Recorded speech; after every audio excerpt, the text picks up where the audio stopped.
I have Dollop tour dates to announce for the year 2024 of our Lord J-Town. We have our 10th anniversary show coming up in Los Angeles on April 27th. Guests are Karen Kilgariff and James Adomian. And then we are going to Australia, starting on May 13th in Perth, May 16th in Sydney, May 18th in Brisbane, May 20th in Canberra, May 22nd in Melbourne, and May 24th in Adelaide. You can get your tickets at dolloppodcast.com. Colorado landlords and property owners. There is an avalanche of recent landlord laws sweeping parts of the nation, including Colorado. It's enough to worry many property owners about the future of their real estate income and ownership. We've created a short video talking about what's happening and what you may be able to do to protect your income and investment.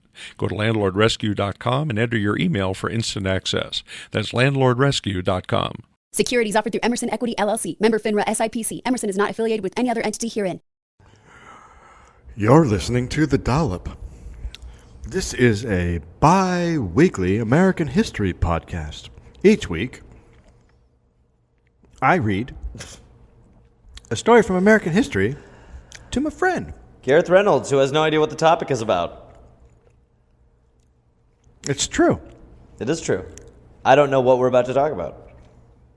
Me neither. Well, that's going to really fuck this show up. God, you want to hit a dude? I'll do one bottle. People say this is funny. Not Gary Gareth. Dave, okay. Someone or something is tickling people. Is it for fun? And this is not going to become the Tickling Podcast. Okay. You are Queen Fakey of Made Up Town. All hail Queen Shit of Liesville. A bunch of religious virgins go to mingle And do what? pray. Hi, Gary. No. Nicely done, my friend. I'm your girl. 1797. Just the year.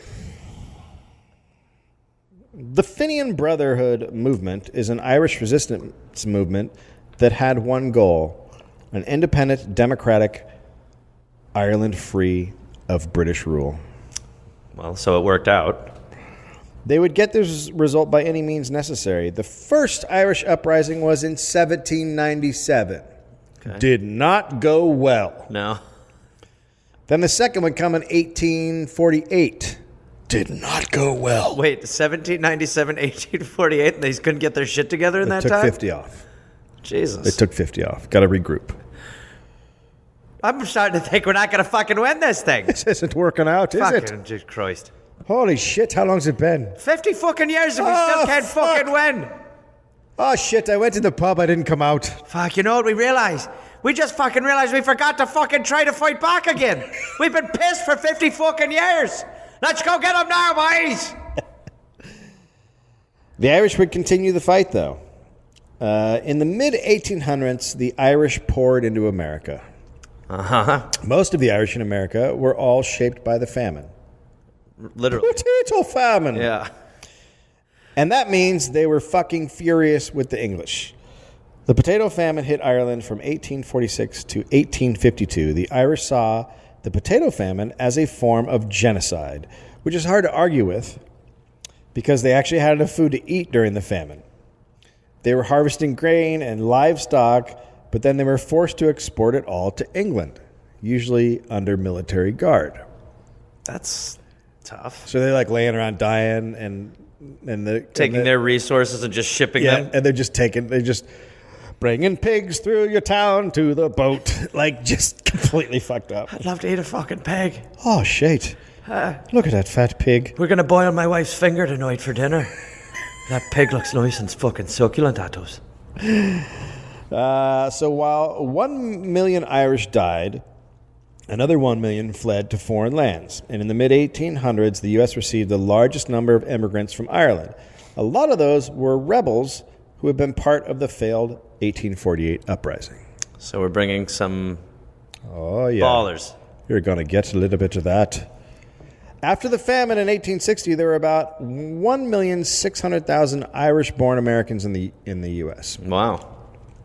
Most of those lived in New York City, New Jersey, Pennsylvania, and New England. Then, in 1858 in Dublin, a group called the Irish Republican Brotherhood started, created by James Stephens. These were guys who had grown up during the famine or survived it and were not pleased. It's tough when the kids that's like it's when the kids grow up pissed. It's not good. Yeah, you're fucked. It's like you can piss off the parents, but if you grow up pissed, yeah, it's over. It's not good. You're looking at it. Yeah, I know, seriously.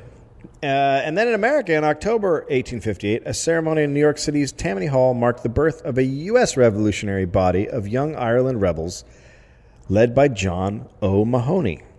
Mahoney. Oh, Mahoney. Oh. It was conceived of by Mahoney and Stevens. It was to be a supportive auxiliary of Stevens' Irish Republican Brotherhood in Ireland.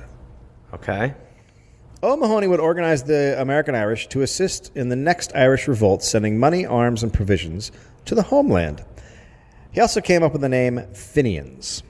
Fenians. Now, I'd love to... Is there... The Fenian Brotherhood is named after pre-Christian Gaelic warriors called the Fianna. They lived about 2,000 years ago. It was a time when Ireland was independent, strong, and had control over its own destiny. Oh, the salad days. Oh, let's go back to when we had our shit together. Those were the fucking fuck times. me. Oh, Christ. This is... Oh, jeez, we're really going back now. Okay, 2,000 years ago. Look at the size of that pig. Oh, fuck me. Fucking hell. Just walking right there with the soldiers. Look at it. Fucking... I could eat him. Getting emotional over here. Oh, me potatoes turned to dust. Oh, no, I've got dusty potatoes. At the same time, many of the Irish in America saw themselves as more Irish than the Irish living in Ireland. That's tough to equate. Because they were living every moment to kick out the British, and they were like, we're actually doing something about it. We fucking left, and then we're going to kick some ass and come back. What the fuck are you doing? Still, you ain't in Ireland, dog. Still, dog, you ain't in Ireland. As the Fenian leader, O'Mahony had many powers and was accountable only to Captain Stevens in Ireland. Branches called circles were set up in all major cities. Above the circles was something called the centre. Local centres were elected by members of the circle. Very democratic process. Yeah. Except the senior officer in each state, the state centre, was appointed by O'Mahony. So it didn't really... Not really. Right. They were all given military ranks of captain, sergeant, and private, etc., and were required to pay an initiation fee of $1 and weekly dues of 10 cents. See, there it is. And they had to take an oath.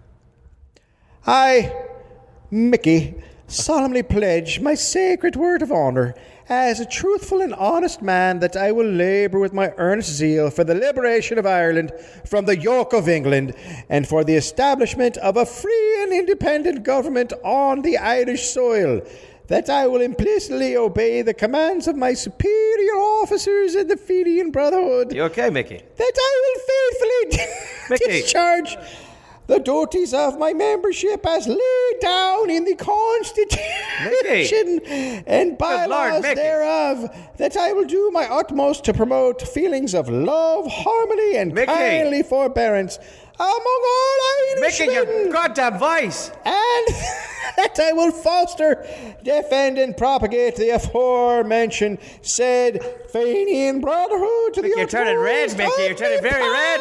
Mickey! Clovers. Mickey! Did you say clovers at the end? Yeah, that's me, personal sign off. That's me hook. O'Mahony was good at setting up military organizations. He had already started the 99th New York State Militia and was a colonel. Sure. Right. But isn't it easy for him to become colonel? Yeah, if you make up a thing. Yeah, I think if you make up a thing. I'm the president of my bullshit you joined. Can you believe it? What a rise. Meteoric. He worked hard for a year, and by November of 1859, thousands of young Irishmen had joined Fenian units. There were now 40 Fenian military units in different states with names like Corcoran's Irish Legion, the Phoenix Brigade of New York City, the O'Mahony Guards of San Francisco, the Emmett Guards from Richmond, Boston, and Philadelphia. By 1860, O'Mahony went to Ireland to meet with Stevens and finalized the plans for the latest uprising. Okay. The American Fenians... How long did it take to get to Ireland from, like, how long? I mean, it's at least probably 2 months, something like that. 2 months? Yeah, it was a fucking nightmare. It was a nightmare. Like going to visit someone was 2 months. Yeah, fuck that. And then you might die of scurvy or whatever. Probably. You can't, I mean, how many times? Shit, I forgot oranges. Yeah, forgetting something? Yeah, forgetting something. My fucking toothbrush! Fuck, my fucking teeth are gonna fall out of my fucking head. So the American Fenians would provide... Did I shut the fucking door? Me. I let the candle on. Did I leave that fucking candle lit? Ah, motherfucker. Fuck it. Shit. Fuck. Oh, I'm not going to be able to stop thinking about that. I forgot to kill a Protestant. Oh, fuck. Turn around. I'm jumping. The American Fenians would provide 5,000 men and 50,000 muskets. But then shit went south. By the time O'Malley got back to the U.S., the Civil War had broken out. This meant that many of the men who were ready to fight to free Ireland were now fighting in the Civil War against each other in many cases. Interesting. Timing is everything. Oops. And yet many of the Fenians were excited about the war because they thought Irish Americans fighting in the Civil War would season them for when they were to fight against England. Fucking practice this is. For the 2% that survived the Civil War. Fucking rehearsal for that. But a mighty 2%. This is just a little bit of bullshit we're doing. A mighty 2% we are. Then we'll come. During the war, Brigadier General Thomas Francis Meagher proposed the idea of an Irish brigade. He sent a request to the Secretary of War to authorize to organize an Irish brigade of 5,000 men. I can do so forthwith and have it ready in 30 days to march. Please reply at once. The Secretary of War accepted the offer at once. Get your Irish on, he said. It might, maybe not. Get your Irish on? Might not have said that exact words. That can't be. Something to that effect. Hashtag Irish. How did he know? Haste. The Irish Brigade Civil War feats were followed on both sides of the ocean. During the fierce battle of Malvern Hill on July 1st, 1862, the Irish Brigade charged several times against an entrenched Confederate line. A Confederate officer, looking through his binoculars, saw that the brigade was reforming for another charge and yelled, "Here comes that damn green flag again!" He's just annoyed. Jesus. Fuck me. All right, gentlemen. That's so funny that they're just like, put them all together. Clump them up and let them go do their fucking thing. Jesus Christ. They want to die in this thing, let them. Yeah, that's really what the angle was, but for them they were like, they think that we're so fucking unique and special. Yeah, we're tough, aren't we? We're very important to the war, they said. Why do they keep just making us charge at the guns? Because there's nobody else who could fucking do it besides us. You heard them back there. We're fucking crucial to this battle. Now, take a bite of this potato and have some fucking whiskey and let's go. That seems stereotypical. No, what's some stereotypical about that? We'll fucking get a clover, fucking go over there, kiss the Blarney Stone, eat a potato. Let's go. Have a little fucking Guinness, roll over there. Roll over there. I was talking to the dog. What did you hear? Oh, no, I just... Okay. No, sorry, those are disconnected. No, it makes sense now. No, yeah, don't roll over there. You said dog, I That's thought. A boy. Yeah, no. The Civil War also led to something else, strong Fenian recruitment. Now Fenians were fighting besides other Irishmen and could recruit them for the coming battle against the English. Fenian organizations were established within the Federal Army. Fenian agents often moved through Union armies with permission from commanders, and Fenians did nothing to hide what they were doing and what their goal was. Okay. So they're just straight up recruiting. Yeah. And nobody gives a shit. Nobody gives a shit. There were many times when Fenians from both the North and South put aside their roles. One Irish Confederacy soldier watched several charges of the Irish Brigade at Fredericksburg. When he saw the green flag bearer go down and die, he waited until nightfall, then crawled out on the battlefield and rescued the green banner. He wrapped himself in it and ran for the Union side. His own Confederacy soldiers shot at him, wounding him, but he still made it and delivered the green flag to the other side. Then what? You have earned the goodwill and esteem of the brigade, said General Meagher. You're welcome to join us if you wish. Oh, thank God you get the invite then, right? Well, we appreciate the flag. Back to your side. The officer passed and went back to Confederacy. He what? He went back to the Confederacy. After He's that? like, no, I'm still against the blacks. Well, I just wanted you to get. We're going to have to shoot at you as you go back over to that side. That's all right then. I just wanted you to have the green back. Okay, thank you. Okay, good work. Kill him. Irish soldiers on both sides would often bring news from Ireland to their Irish brothers fighting on the other side. Just wanted to stop by with this newspaper. Oh, yeah. There you go. Look at that. Well, okay, I'll see you. All right. Try to kill you in a bit. Yeah, okay. Thank you. Blacks are good. Yes, I don't agree. I do not agree. Meanwhile, the Fenians held their first Congress in America in 1863. Okay. This was the first time all representatives had been together. At this point, there were 68 circles made up of 15,000 men. This circle thing's getting a little old. Not following it. It's going to happen. You're going to hear it a couple more times. How many circles? There's 68 right now. 15,000? 15,000 guys. All right. That's a lot of guys for back then. That's not a little. Although half of those men were now fighting in the Civil War. So they drew up a constitution and rules for general government, though it mostly represented a military organization than a civic one. The meeting was mostly about their, quote, intense and undying hatred towards the monarchy and oligarchy of Great Britain. Still sticking to that. Yeah, so they got together, and they're basically their first meeting was, yeah, it's those fucking cunts. Oh, fuck. I mean, you know what? I keep thinking about how much the fucking British are terrible. Hey, let's write that down. Fuck that. Yeah, all right. It'll Let's be get a a nice thing. ring to it. Fuck. All right, right off the bat. Fuck the British. There we go. All right, next. Hey, we'll do another meeting in a year. Right, fine. See you in a bit. Well done. Ta. They believed Britain had ground their country to dust, hung their brothers, starved their people, and scattered them to foreign lands. Where did they get off thinking that? This was all put down in the Declaration of Purpose. They declared their allegiance to the U.S. just so people didn't get riled up about a foreign army on there. About a constitution within a constitution? They also published that they could not be a secret organization. That was because the Catholic Church had condemned the Fenians due to their secrecy. And the Irish people were declared to constitute one of the distinct nationalities of the earth. What?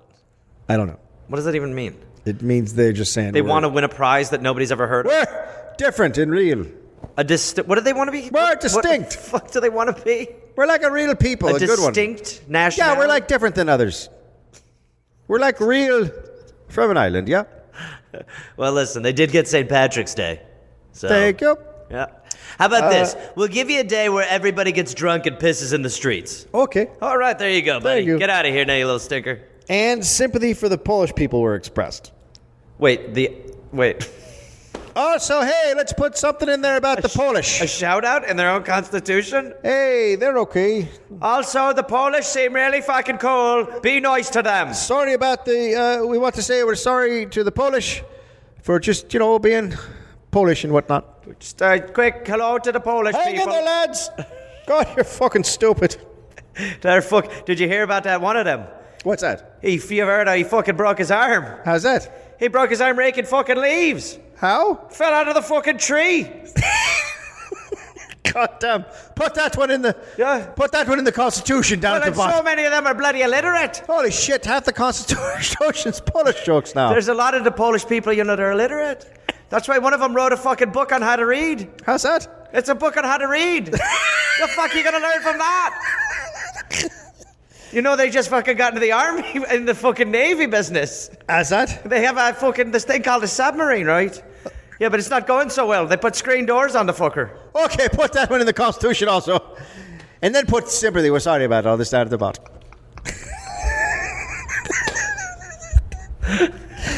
John, I'm starting to think our Constitution's a bunch of Polish jokes. let's put fuck Britain back in there.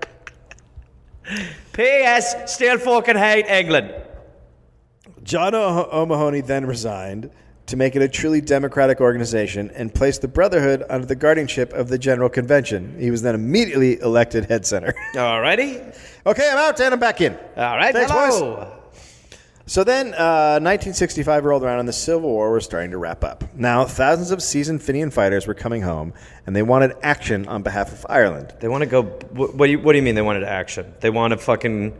They want to start the war against They're the English. ready already? Yeah, they're done. They're done with the Civil War, and they're like, I'm fucking ready to go. Let's tear this shit up. I mean, take a couple weeks. Nope. There was another convention called in Cincinnati in January 1865. Now there were 300 circles in America. 600 delegates came to the convention. A report was read that stated Ireland was very supportive of the cause and was ready for the fight. There was some reorganization of the governing body, but everything was pretty much looking up. Oh boy. Now, all this Fenian action in America was getting attention across the Atlantic. Newspapers in Ireland and England reported on the developments, creating a lot of anxiety. I wonder if there were different angles in those articles. Less positive, you think? Yeah, just a difference. A little bit. Yeah. Was there a chasm between opinions? The Irish government set about trying to stop the Brotherhood on both sides of the pond. But the Fenians were being handled with great skill, and the British authorities were baffled. And American politicians were courting the Fenians because they believed the Fenians controlled the Irish vote. At the same time, some Irish veterans of the Civil War went to Ireland and were found leading military drills. Okay, so they're... Wow, okay. By the way, this is A little Al-Qaeda. This is classic America. Yeah, for sure. Most of the shit with the settlements in Israel are all exported Americans being fucking assholes. Like, we just export nonsense. Yeah. All that shit in El Salvador, we just export fucking violence. It's what happened in the last 5 years is all we remember. Yeah. Okay. Uh-huh.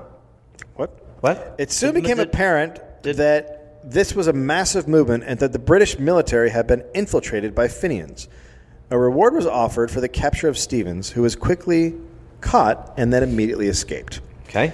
All transatlantic steamers were boarded and searched for Irish-American-looking people. Oh, man, that's so great. That's just like classic, like disguise. Just like going up to a guy like, hey there. What? Hey, Blue Eyes, how you doing there? fine, how are you? Just having to pretend. Nah, I was just going to Ireland on my holiday. Am I from Ireland? No, I'd never been to Ireland before in my life. I hear that there's very greens and lots of fucking times and lots of time. Oh, clovers! Oh, shit. I fucking blew it, didn't I? I'm trying to tell you that I fucking am excited to see my mum and hug my fucking daughter. Can you do me a favor, sir? What? Can you say clover? Say clover, please? Clover. What? Fucking clovers, mate. Oh, no, wait! Things were building and the American Fenians were ready to go to war when suddenly Stevens called everything off. In September, the revolutionary paper The Irish People was seized. There, information was found on the organization. This led to many arrests. British soldiers began to be arrested for mutiny. The Fenians had embedded themselves all over the British Army. In America, an emergency Congress was called in Philadelphia in October. There was irritation that in Ireland, Stevens had called it off, leading to the current mess. The American Fenians wanted to take action now, and they transferred their anger to O'Mahony, who was seen as Stevens' right-hand man. The loudest voice among those wanting action was William Roberts. But O'Mahony was against taking action and wanted to wait for Stevens to give the order. He spoke aggressively against those suggesting action, and this led to a fraction among the Fenians. It was only a fucking matter of time. I mean, it had to happen. I mean, come on. One of the reasons the Third Congress was called was to kick O'Mahony to the curb. At the Third Congress, the Fenians formed a distinct republican within the American Republic. Real weird. Their capital was in a mansion in New York City on Broadway and Union Square.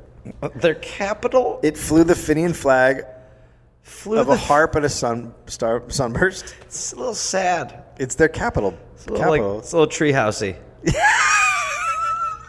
It is a little treehousey. A little sad.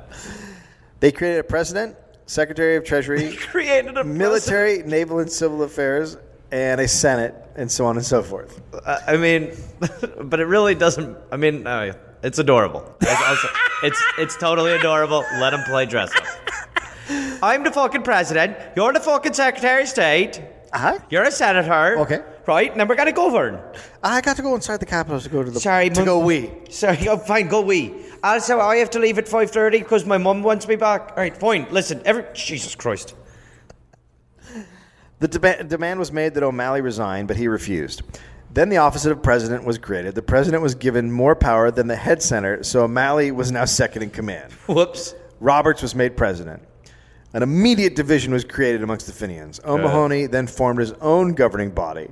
And in December, an emergency session was called, and O'Mahony was impeached. In what war? In made-up town. You're no longer head of the fantasy league. I mean, they may as well have dice. It's a fucking board game. I rolled a 4 and I'm out. Right, you pulled the impeachment card. Go to fucking jail. So two bitter factions formed, the O'Mahony wing and the Roberts wing. The reason for the split was this. O'Mahony wanted to wait and keep planning for revolution in Ireland. Roberts wanted to do something now, and his plan was to invade Canada.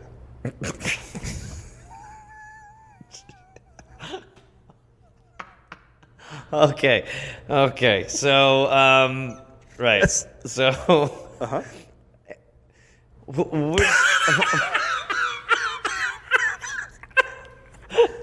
What's wrong? I don't see what. which side were the people leaning toward? Because it seems like one seems pretty pragmatic.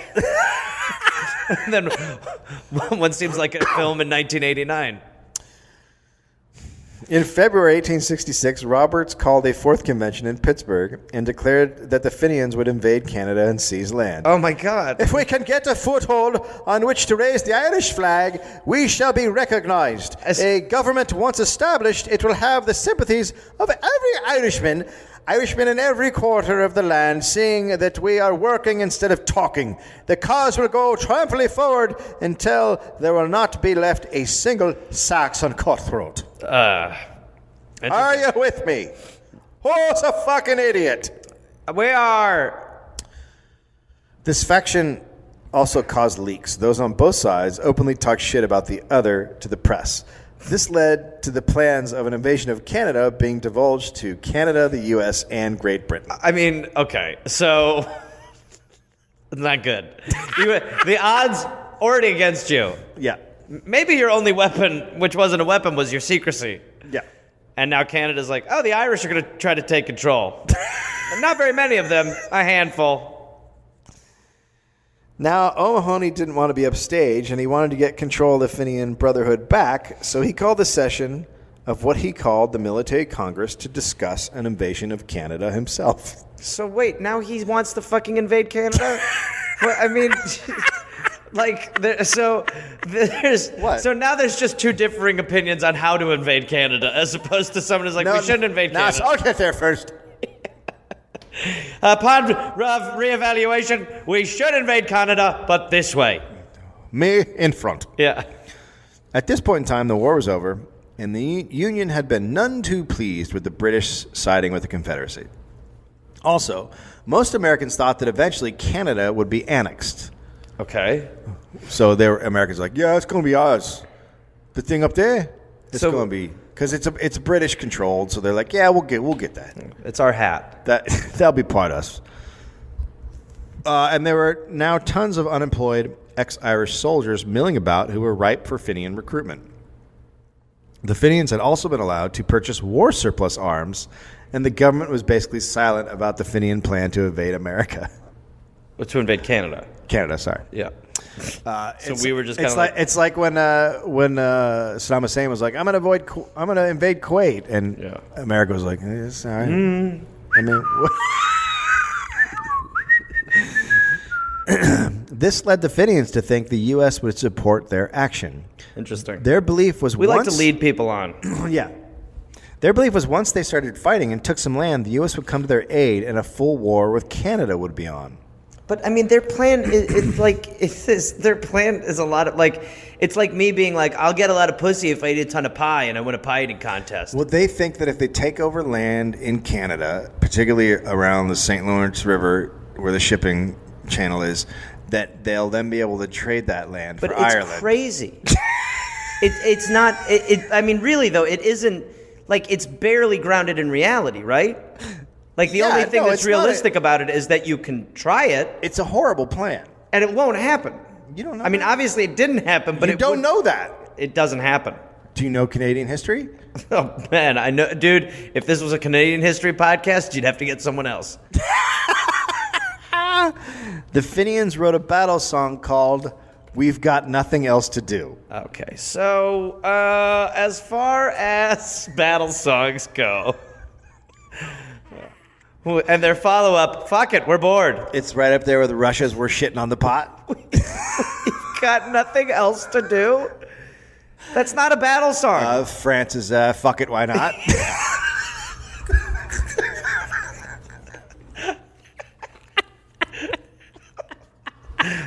The Mexican, We've Got Nothing Thursday, how about then? Oh, God. We've got nothing else to do. At the Military Congress, O'Mahony decided to upstage the Roberts Wing and invade Canada on his own. Because he was trying to get there first, the plans were done very quickly. Shocking. They were going to land a Fenian force on Campobello Island near Maine. They would be led by Bernard Killian. And it was far from secret. The Illustrated London News reported, quote, Here they come, look out. It seems the design of Killian and his accomplices to provoke a breach of neutrality on the part of the native population with a view of causing war between Great Britain and the United States. I mean, it just, like, so then when you're there and you're about to orchestrate your dumb plan, you have to be like, what? No. No, that's not us. No, we would never. No. I understand what the papers are saying. I'm just here with 1,000 of my friends. Me and 1,000 of my besties. We're looking for a rainbow. We decided to come here and fucking rainbow hunt for a day. Now, if you don't want us here, we understand. Yeah, that's okay. But we had no plans of war. No, what are you talking about? We love rainbows. Come on now. Please. We gotta get to pot of gold. Please. Have you seen a little green fella? Listen, don't listen to Sergeant Stereotype. I mean Jeff. It's O'Neill, you fuck. On April 17, 1866, a Fenian Brotherhood war party of 700 men arrived on the main shore opposite the island. But because the whole thing had been so well reported, the British were ready. I mean, so ready. Royal Navy warships were sent to where the Fenians were on April... Warships? Yeah. You're in over your head. No, it's 700 guys. They're good. Yeah, I don't know. On April 19th, the United States confiscated the Fenian munitions ship, Ocean Spray. That's not good. The Roberts Wing called the attempted raid by O'Mahony the Eastport Fizzle. The sole accomplishment of the Fenian raid had been to take a Canadian flag from a tiny house on a different island. That was the mission? Well, no, it's all they ended up doing. That's what they did? The mission was to actually invade but the Canada. warships came. So but they ended up getting a flag off of some guy's house. Okay, so it turned into one task on a scavenger hunt. We'll put that up in the clubhouse. Well, I wouldn't say it was a total loss. We did, after all, get that flag from that fucking old lady's yard. Right. We lost, sure. Did we lose 75? We lost a few fellas. We lost a few fellas back there trying to get that flag. But we got a goddamn flag. But look, what the point is, we have a novelty-sized flag. This was the end of O'Mahony. What? Stevens came from Ireland on May 11th to accept O'Mahony's resignation. Stevens then turned to Roberts. He wanted Roberts to just wait for the time to start the fight for Irish independence. Roberts promised he would not invade Canada. And he invaded it right away. Then 3 weeks later, he invaded Canada. 3 weeks. They were led by... Like, Canada's like, what's going on? Please. What are you guys doing? We just doing? cleaned up from your Are we flag. bothering you? Yeah, fuck, we're Canada. That's our slogan. Fuck, we're Canada. Yeah. It's just like... Yeah. Well, we've got nothing better to do. Well, yeah, their song. We've nothing else to do. They were led by a major in the U.S. Army, Major General Thomas Sweeney, who took a leave from the Army to go invade another country. Sorry, he just took a 5? He was like, you know what? I'm going to leave my position here, and then with a bunch of bros, going to try to invade Canada. I have 15 vacation days I'd like to take.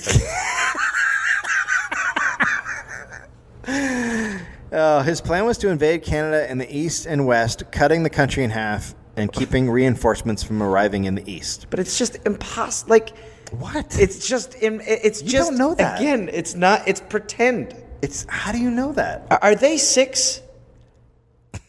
It feels like dress up. First, Sweeney was to send Colonel John O'Neill with 1,000 soldiers across the border near Buffalo into Fort Erie, Canada. This was to be a diversionary attack, which would allow other raids to progress. On May 22nd, O'Neill got orders to mobilize his men and go to Cleveland by train. At Louisville, Kentucky, he was joined by Colonel Owen Starr and his Fenian regiment. When they were in Cleveland, word came that the attack across the Great Lakes had been aborted. The 2 regiments were ordered to go to Buffalo. John O'Neill took the troops by train up to Buffalo. He and 150 men left Nashville on May 11th at a stop in Louisville. I already did that. So then James Haggerty came on board with 100 Fenian troops. All the soldiers were instructed to wear work clothes. Work clothes. So they didn't look like soldiers. Right. Okay. They went, don't wear your Fenian uniform. all the booze on that train. They were like, yeah, we ran out hours ago. There were guys drinking whiskey. I read that. I'm sure. I didn't put it in here, but there were all these guys drinking whiskey. I was like, I can't. It's too stereotypical. Oh, of course. I'm sure. Well, it honestly goes without saying. Saying Irish people on a train, they're drinking whiskey. The train pulled into Cleveland late in the evening of May 28th. O'Neill expected Fenian General William Francis Lynch to be there with boats to carry them to Canada, but there were no Fenian boats in Cleveland. O'Neill and the others hid in warehouses on the Cleveland waterfront while Fenian senators tried to figure out what was going on. That's not good. No boats, apparently. So that's what was going on. All right, next. What's your fucking plan in your fake army? Get on the trains to Buffalo, they said. They were on the eastbound trains by 10 p.m. Fenians were said to be on the move all over New England and along the Great Lakes, and U.S. officials were attempting to confirm these reports. Fenian Commander Sweeney had sent his forces on several contradictory paths, hoping to confuse British spies. Groups of Fenian soldiers left Cleveland by train in all directions, wearing conspicuously uniformed green caps and other emerald-tinted accessories. So he just sent a bunch of guys off in different directions, looking like they were Fenians, and then the British and Americans like, what's happening? Where? Oh, fuck, they're going to Toledo. Like, just total chaos. They're in Syracuse. So it's sort of like it is scrambling them a little bit. Yeah, like they are a little like, what the fuck is happening right now? No, it is a smart move. Okay.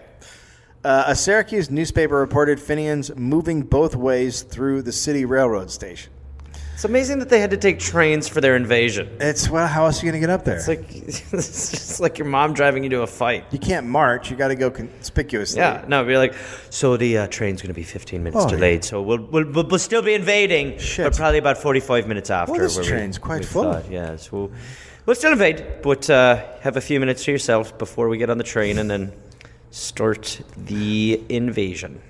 On the outskirts of Buffalo, O'Neill's train slowed so men could jump off along the tracks. An earlier wire had warned that city police were awaiting for their arrival. Okay, so, right. The Buffalo Circle members led the Fenian soldiers to halls, warehouses, and barns throughout South Buffalo. Later that day, ammunition was loaded into furniture wagons from a train in the Buffalo Freight Yard. Okay. They got to Buffalo on May 29th and broke into small groups, taken to different homes of the Irish-American community. At midnight on June 1st, Colonel Starr and a small party went across the Niagara River and secured a tiny village called Bertie Township. Bertie? Bertie. So the objective was to seize Welland Canal, which would paralyze shipping between Lake Erie and Ontario. Okay. On Thursday, May 31st, it became apparent that Fenian forces were massing in the area of Malone and St. Albans for a push across the Canadian border. There was also information pointing to a crossing of the Niagara River from Buffalo. British Army units in Canada were alerted, as well as the volunteer militia of Upper Canada. At sundown, John O'Neill was ordered to lead the Buffalo expedition across the Niagara River into Canada. Barges had been positioned at a dock in Black Rock, New York, just north of Buffalo, and steam tugs were to take these across the river on the morning of June 1st. Okay. O'Neill's men were given ammunition as they moved from dock to barge. Rifles would be waiting for them on the Canadian shore. All right. O'Neill was a smart military man with Civil War experience, and the attack was well executed.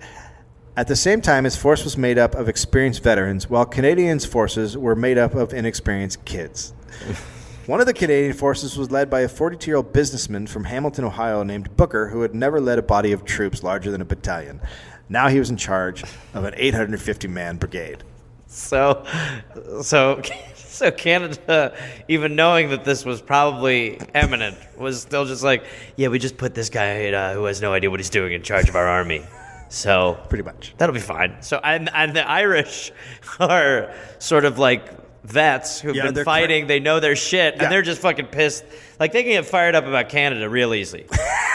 Like, they're just like, just fucking imagine the accents and go stab them. We're finally attacking Canada for all the years of fucking us. Finally, revenge. Yeah, but we did nothing to you. Hey. Finally. What? What do you got? Any last words, you fucking Canadian fuck? No, last words are, I don't know what... You killed my fucking family! What are you doing, eh? Stop it! O'Neill got word that 2 Canadian forces were marching toward each other to join up, so he went to make sure that didn't happen. But first he destroyed 1,000 muskets. Wait, what?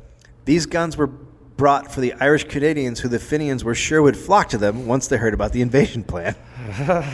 Okay. But none came. Yeah, because they were like, Canada's great.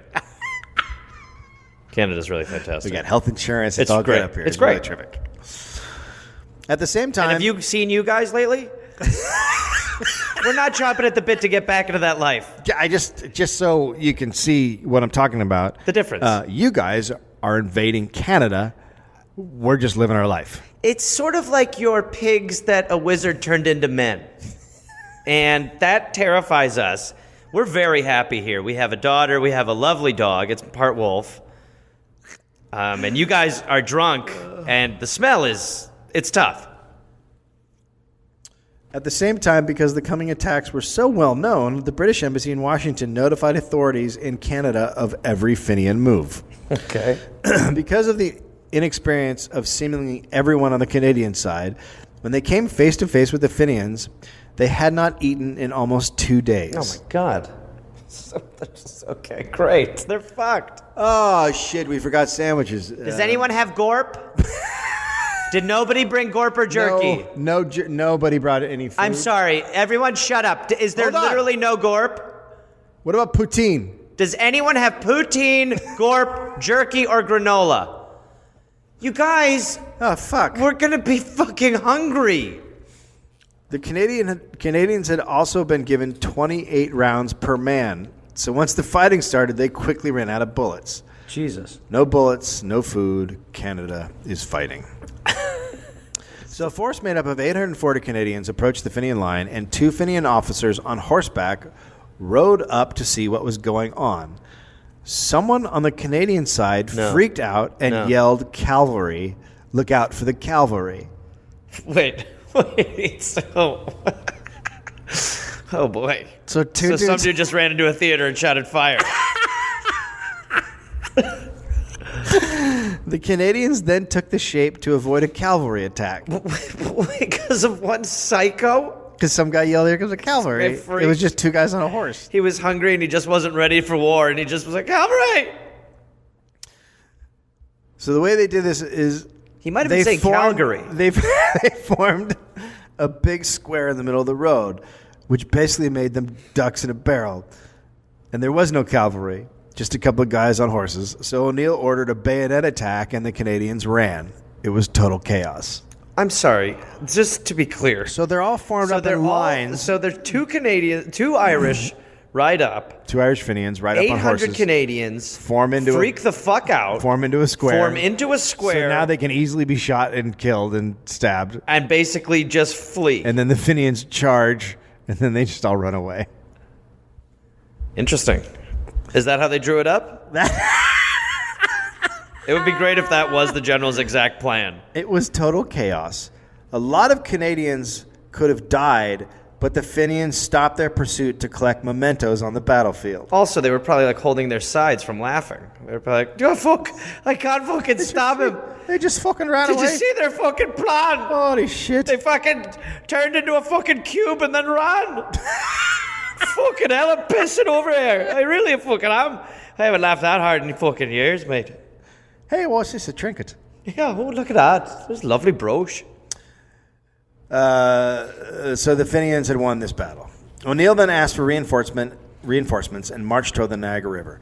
O'Neill's men got into their boats, but found themselves staring down the U.S. military steamship, the Michigan. There it is. Once the boats were off the Canadian shore, the Michigan escorted them back to the U.S. and arrested them. Okay.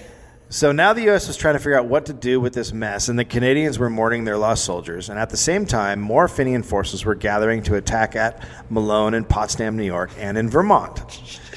The Canadian militia under the leadership... Jesus Christ. Who knew there was an Irish-Canadian war? A Canadian militia under the leadership of Captain W. Did a lot of people know about this? No, I don't think so. Okay. So he was told that a force of 1,500 Fenians were going to cross from Vermont. Carter sent a scout down to check. The scout just rode into the Fenian camp, counted them all, checked out their weaponry and pretty much everything else, and not one Fenian noticed he was there. What that dude did was he just acted like he belonged. Yeah. That I always think that, like, when you drive around LA, there's so many times there'll be just like a free meal because they're shooting something. There's like craft service. You could just walk You up. literally, if you don't question anything, you can just walk up there and just get some fucking macaroni, asparagus, and like a muffin and get the fuck out. Totally. Nobody will say shit. No one will say a word. Because No one everybody will be have any- worried. Yeah. Who's that guy? I don't know. Not a lot of people relating it to crafty. So the scout came back and told Carter there were 700 Fenians about to cross the border. So, naturally, Carter ordered a retreat and moved his forces 15 miles north of the border. Wait, what? What? Why? I don't know. Canada? What is happening? Why? What? What? Are Canadians maybe Irish?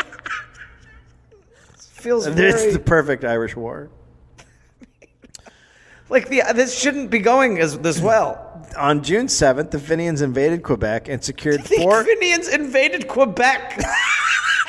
Hey, what the fuck are you guys doing here? Yeah, we're fucking taking your fucking land, mate. Fuck. and secured 4 villages under the command of Fenian Brigadier General Samuel Spears. These Fenians were not as cool as the other ones, and they looted houses, stole livestock, and terrorized the population. Then, Andrew Jackson, president, who loved Badass. cheese, Love cheese and love to fucking duel. he had enough of this shit. On June 5th, Old Hickory. he declared the attack as an obvious neutrality law violation. From now on, U.S. forces would not look the other way if Fenians were going to invade Canada. Not only had the U.S. not joined the fight to help the Fenians, they were now going to stop the Fenians. This was the exact opposite of what the Fenians were expecting. Yeah. The U.S. impounded Spears ammunition supplies in Vermont. Spears then made a speech in Canada, and the Fenians headed back into the U.S. His speech was like, well, now we're fucked. Let's head back, boys. Okay, boys, let's go. That was fun. The Fenians were furious at the U.S. for what they saw as a betrayal. Spears was taken into custody by U.S. armed forces when he arrived in Vermont. Further instructions came to arrest anyone near the border who appeared to be a Fenian. That's hilarious. Yeah. Excuse me. Yes. What are you doing? Oh, this is my farm. I'm just farming. Finian? What? Finian? Did you say Fenian? Did you say? What did you say? I thought you said Fenian. You say? You're saying you're Finian? No, you said Fenian. You just said Finian. No, because I thought. Are you a Finian? No, I'm here farming. Finian? Fenian? Why do you keep saying Finian, bro? He's a Finian! Now the U.S. was in an awkward position. Didn't want to start a war with England and didn't want to upset all the Irish Americans who vote, so the Fenians were quietly released and given train tickets home.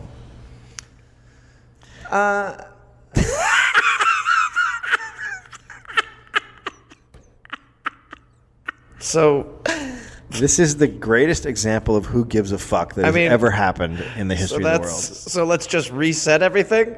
Let's just pretend it never happened and reset it. Shh.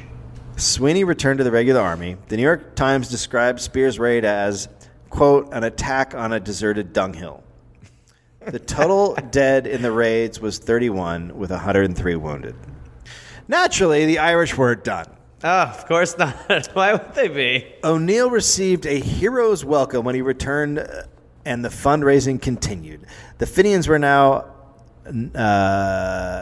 now decided not to try to split Canada, instead just invade from the east. But at this point, the U.S. was arresting Fenians, and it was getting more difficult. In Canada, they had a big event to celebrate their awesome defeat of the Fenians. Oh, God. You fucking pussies. So, yeah, that'll teach him, eh? Don't you fuck with us. We'll fucking take you down. Promise. Isn't it true that you guys just formed a square and ran? Yeah, but, you know, look at the end result of that. Well, that's because a U.S. military ship came. To Canada! Oh, Canada, what are the words? But the Canadian military heads knew they had to get their shit together, especially with the Fenians regrouping and the U.S. not doing much about it. So they rearmed their militias with better weapons that they bought from U.S. weapons manufacturers. Britain then passed the British North America Act, creating the Dominion of Canada. It prepared to withdraw its forces. Canada would now have to defend itself. Canada began to organize a 40,000-man militia. So the Fenians were instrumental in Canada becoming a country. Canada was like, we'll just be really cool. Yeah, we'll be all The right. Irish were like, no, we're going to try to fuck you. God. O'Neill's star continued to rise. In 1868, he was elected president of the Fenian Senate. He tried to rebuild the Fenian army for another Canadian raid, but the Senate was not up for it. O'Neill did not give a shit, and he was Irish, so he began to prepare for his own invasion of Canada. Wait, in the spring of 1870. his own invasion? Yeah, A one-man party? one-man invasion. He called for his own convention in New York City. What? Who calls for their own convention? It's like throwing yourself a surprise birthday party. It was sparsely attended, but it resulted in a third Fenian Brotherhood faction being born. What? I mean, honestly, they're like gremlins. Fucking everywhere now. He set up a base in Vermont, built a supply of 15,000 weapons, 3 million rounds of ammunition, and 1 field artillery piece. Then he called for the Fenians to come and fight, but only 400 dudes showed up. Sad. On May 25th, 1870, O'Neill led a force into Canada. No, Canada is like, serious, guys, honestly, guys, we totally get that you want to take it. We get it. But please. Fuck you! No, but this You're is Canadian cunts! I know, I understand. And you've been very clear. You guys have been here like every week for the past. Go fuck yourself! I understand. We're fighting for Ireland! Yeah, but we have 40,000 people. Ireland! Let's go! Yeah, but no, I'd say, honestly, Come on, lads. you guys are clearly intoxicated. Fuck these Canadian cunts! Yeah, no. And I know that you have 1 piece of field artillery, but please, just go away. At the same time... Charge! On May 25th, 1870, O'Neill led a force into Canada. At the same time, another very small group was raiding from New York. The Canadians had known the Fenians were coming for 3 days, so a large force marched south, while a bunch of smaller militias waited near the border. The Fenians crossed the border at noon and immediately came under fire from everywhere. The Irishmen scattered, many retreating back across the border. Some stayed to fight. At 1 p.m., a U.S. Marshal found O'Neill near the border on the U.S. side and arrested him. But the fight still raged on as some Fenians refused to retreat. At 2 p.m., a Canadian cavalry arrived as backup, but at the same time, the New York Fenian attacking force arrived. The fight went on. At 5:45 p.m., the Canadians charged, and all the Fenians ran back across the border, leaving most of their equipment. Not one Canadian was killed or wounded. 2 days later, the Fenians attempted another raid near Holbrook Corners, Quebec, led by General Owen Starr. They took up positions. Then 1,000 Canadians came to defend their country. The fighting lasted about 10 minutes before the Fenians retreated. The Sydney Mail reported that the Fenians continued to, quote, deny the truth of the reported defeat. This time, Tammany Hall, in an attempt to gain some political capital, provided all the soldiers with train tickets home. So it's like 2 hours and 10 minutes of cumulative battle, basically. Yeah, pretty much. Amazing. So O'Neill was no longer hot shit in the Fenian world. His evasion was ill-planned and embarrassing. He resigned from the Fenian Senate and joined what was known as the Savage Wing under the control of John Savage. The old Senate then called for a convention in September 1870 in Cincinnati. I think this is the original Fenian group. Who knows? There's 9. They then created a new organization called What? No, more new parts. Stop. You're overbranching out. called the United Irishmen. That's what a horrible name for this. But they couldn't get anything done and eventually just turned the organization over to 2 recent Irish exiles. What? General John O'Neill was not enjoying no longer being a hero, and he wanted a redemption. So. No. What? Dave. Dave. He hatched a new raid plan. No, Dave, no. This time for real. No. Raid number 9, we're not fucking around. He needs to let it go. We need 4 magic leprechauns. No, John. Listen. We bunch of clovers. No, I understand, but listen. We can't keep trying to fucking take Canada. We'll go in there with limericks. No, listen. Lyrics. There once was an army from the south. whose butt kept writing checks couldn't be cashed by their mouth.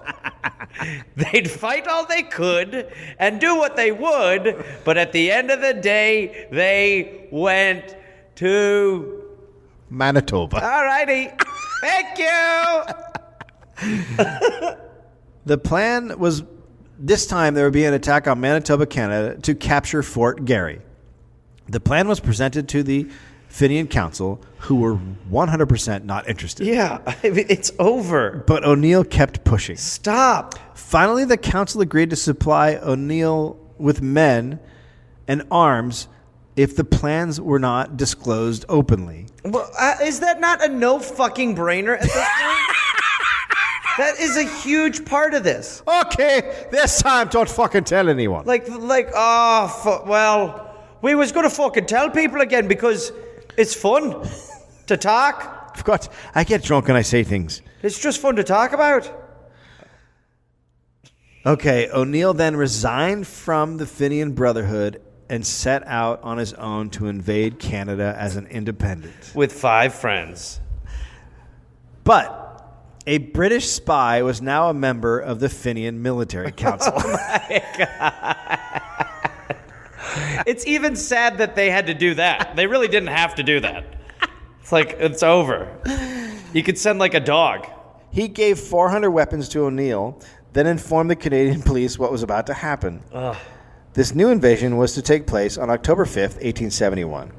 The worst part of the invasion plan was that it was all to take place on American soil. What? The Fenians were going to invade America from America.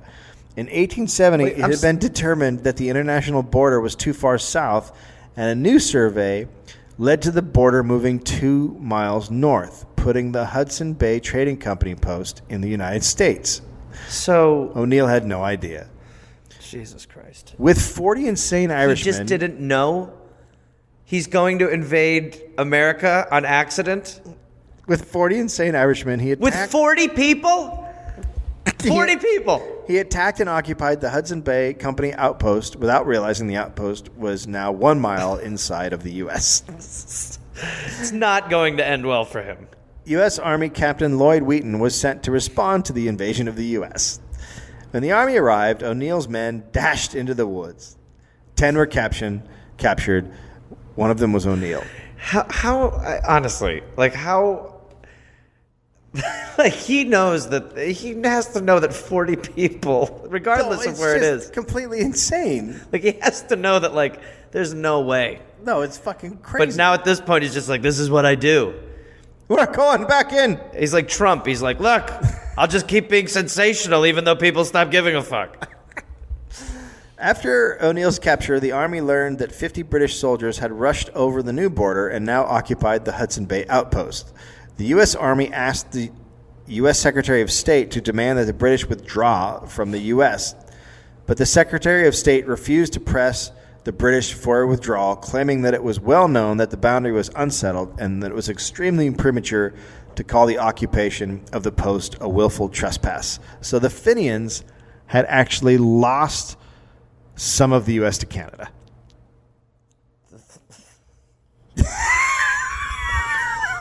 I mean, so they made Canada bigger. On accident. So far, with their actions, they have So they made for an independent Canada, and they've made Canada a little bit bigger. So what they wanted to do was they wanted to take over Canada, and instead accidentally invaded the U.S., and Canada got bigger.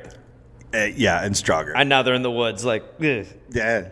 Okay, listen, new plan. The soldiers who were captured were released, as they were considered men who were duped by O'Neill. That's just sad. O'Neill and 3 other leaders were brought before the U.S. Commissioner of the Dakota Territory.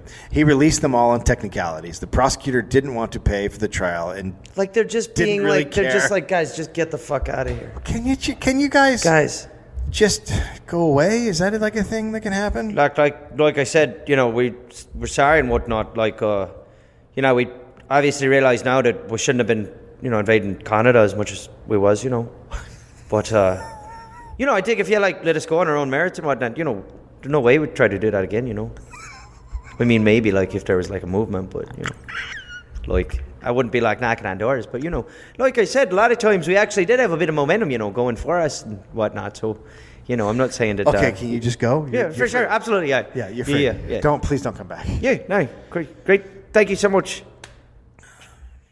Attorney General Williams was not down with the release. He wanted O'Neill prosecuted. So O'Neill was rearrested in Minnesota. You're under arrest for the same shit from before. Then the Minnesota Attorney General didn't want to prosecute, so he cited a lack of evidence and let O'Neill go. You're exhausting. This was the end of the Fenian raids into Canada. O'Neill spent the rest of his life promoting Irish immigration to Nebraska. Let's go here now. There's corn. Let's invade Nebraska. A city was eventually named after him in Nebraska. Shitheadsville? There's a fucking city in Nebraska named after an idiot. Yeah, but you know what? He's their idiot. He is. He went there. He loved Nebraska. So they're like, he's ours. Yeah, he's our guy. He died on January 7th, 1878, and is buried in Omaha. After 1867, the Irish Republican Brotherhood chose to support neither of the existing feuding Fenian factions, but instead promoted a renewed Irish Republic organization in America called Clan na Gael. Clan na Gael continued for years and would team up with any country opposed to Britain. This included the Germans in World War I. Of course, the Irish Civil War caused a split in Clan na Gael in 1920. After one of the factions dissolved in 1926, the Clan na Gael, formally associated with the reorganization Irish Republican Army, in the same fashion as it had with the IRB. Clan na Gael still exists today, much changed from the days of the... I don't know what that is. And as recently as 1997, another internal split occurred as a result of the IRA shifting away from using violence. The country should just be called factions. Fucking Irish. God damn it. Those are my ancestors. That is insanity. Right? Insane. I mean, what the fuck? Dude. There's no way that one of my relatives was not involved in that. Because they came over during the potato famine. There's no fucking way. But the idea of like an immigrant population in a country deciding to go invade a different country and using this as their home base. It's fucking madness. Repeatedly. And it's Canada. And there was no chance of doing anything. There's no chance, but it's still like... It's like... It would be like declaring a war on puppies. It's like... What? No. You know? Like... Oh, fuck. Well, good to know. Good to know. Go to lapodfest.com to buy tickets to Los Angeles Podfest in September. And you can also there get the live stream. You can buy that. Use the coupon code Dollop. And if you want to see shows this week and next week in Australia, go to daveanthonycomedy.com. And there you'll find links to everywhere to buy tickets. That's all. I agree. And Clover! Dude, that was tremendous. Oh, yes, it's Gareth. Not Gary, stop it. Gare Force, listen, I've got a bunch of stand-up shows coming up, and I want to see you there. We can hug. I will be at Rooster Teeth Feathers in Sunnyvale, California, April 18th, 19th, and 20th. Then I will be in Chattanooga, Tennessee, June 18th. I will be at Nashville, at Zanies, June 19th. I will be in Huntsville, Alabama, June 20th. I'll be in Atlanta, Georgia, June 21st, June 22nd. Then I will be in Pottstown, Pennsylvania, June 26th. Then I'll be in East Providence, Rhode Island, June 27th. Then I'll be in Boston, Massachusetts, and Boston, June 28th. That's 2 shows. I will be in Springfield, Massachusetts, June 29th, Rochester, New York, June 30th, and then July 5th through the 6th. Canada, I've heard your prayers, and I will answer them. I will be in Toronto. So come join me at the Comedy Bar. Go to GarethReynolds.com for tickets and information. That's right, Gare Force. We're calling you up. It's the big time. The big leagues. This went poorly. Top class actions alert. In a groundbreaking move for the payment industry, Visa and MasterCard have come to a historic $5.6 billion settlement. Top Class Actions is connecting business owners who accepted Visa or MasterCard from January 1st, 2004 to January 25th, 2019 to their share of this $5.6 billion settlement. Claim your share today at topclassactions.com/Visa. That's topclassactions.com/Visa.